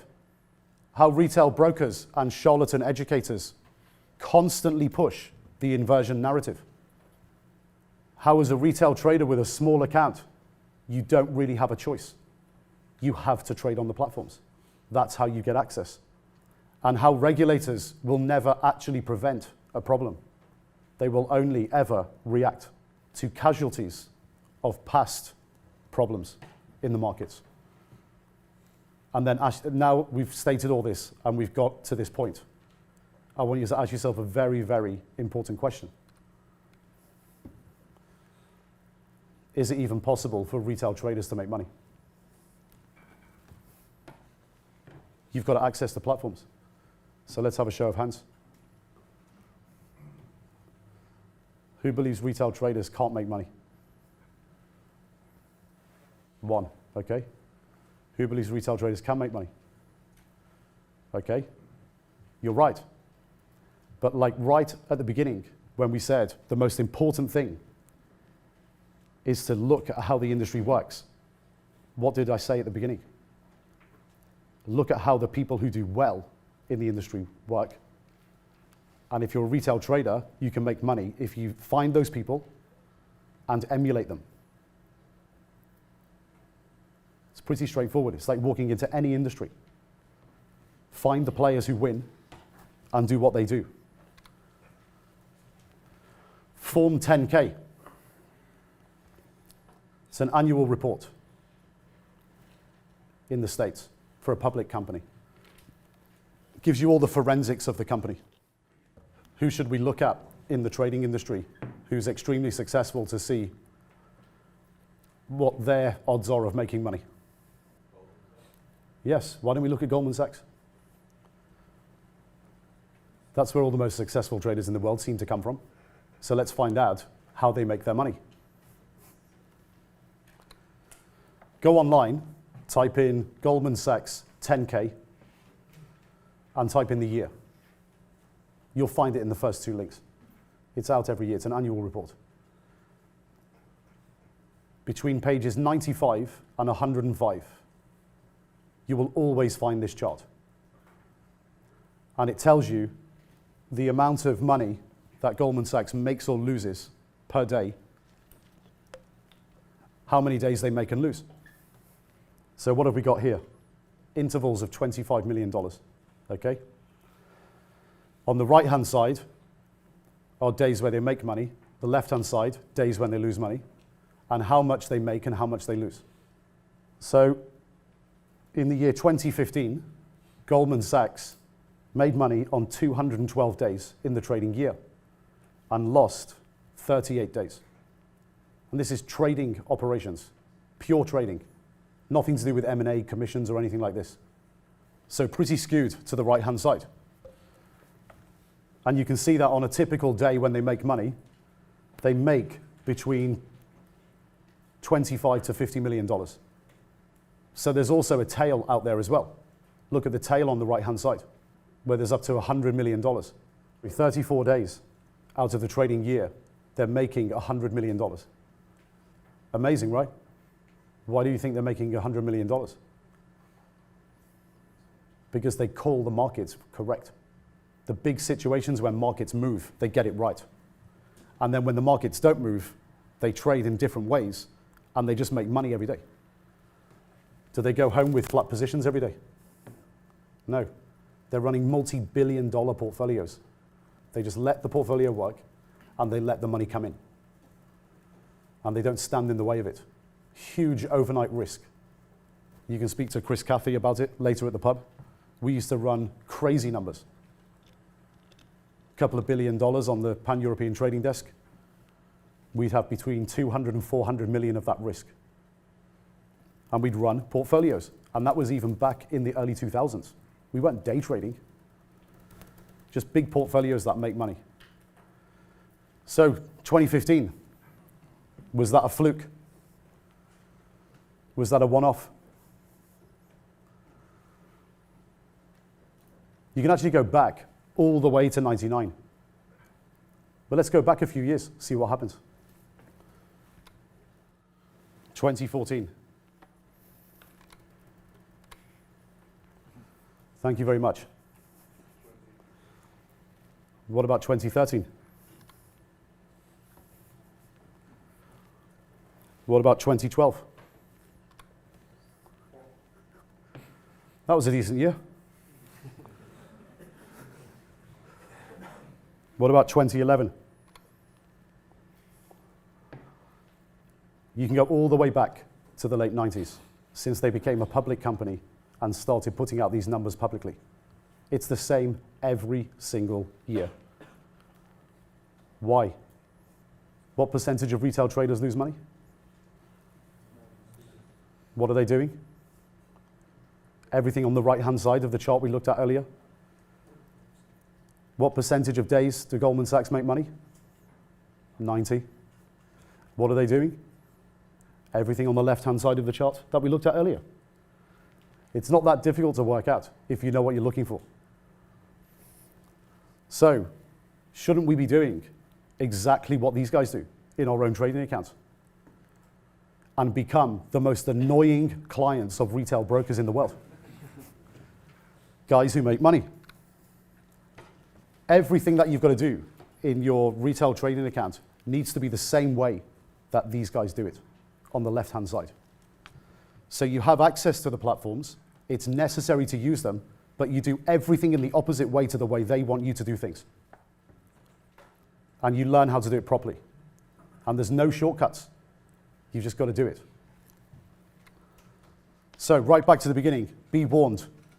Our campaign, continuously for the last 5 years, is to first educate you on how the industry works, so you don't make the stupid mistakes that everyone else makes. That's what you got today. The next stage is to educate you on how to actually make money.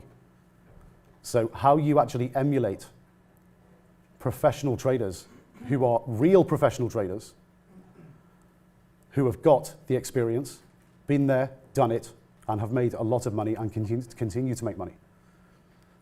You've just got to go straight to the source. So you've got to be woke. And I hope this has woken you up. Because the reality is if you don't go down this path, you will go down the other path. And you will blow up. And we don't mind. We'll be around next year, the year after, year later. You'll just come back. But it'll cost you a lot of money to learn the lesson, if you haven't learned it already. I guarantee you there's people in this room that have learned it already. Most retail traders in the US lose $20,000, $30,000 before they decide trading is not for them. But they never get woke. They never find out the real reason. And the real reason is the stuff you've seen today. You've got to go straight to the source. So just don't waste years of your life. It's no skin off our nose if you do. We'll still be here. So here's our general website. We've got a new website, itpm.com. You can sign up for free seminars around the world, /seminars. If you want to go straight to the online education, go to itpm.com/education. We've got 2 programs. All the information's there online. We've got mentoring programs direct with our trading mentors, and all the guys are hired on very strict requirements. They have to have been professional traders for years and made significant money. And they have to prove it. Trading accounts, IB agreements, itpm.com, trading accounts. And if you've got any further questions, go to the FAQ section. Check all those questions. If you have any further questions, after you've seen the FAQs and the answers, send us a message through the website, through contact form.